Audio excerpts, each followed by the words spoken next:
बातमी गडचिरोलीतून आहे।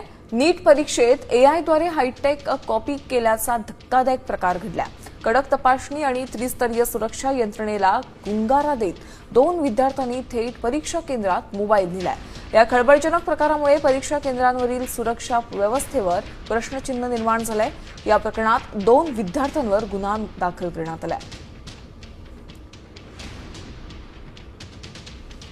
3 मे रोजी गडचिरोली जिल्ह्यात जी नीटची परीक्षा कंडक्ट केली गेली होती त्याच्यामध्ये 2 सेंटर्सवर असं आढळलं की मुलांनी मोबाईल आतमध्ये घेऊन गेले होते। तर ते इन्व्हिजिलेटरच्या लक्षात येताच ते मुलांवर कारवाई झालेली आहे। त्यांचा रिपोर्ट बनवून नॅशनल टेस्टिंग एजन्सी NTA ला पाठवण्यात गेला आहे व दोन्ही मुलांवर public examination prevention of unfair means act 2024 खाली उचित गुन्हे दाखल झालेले आहेत।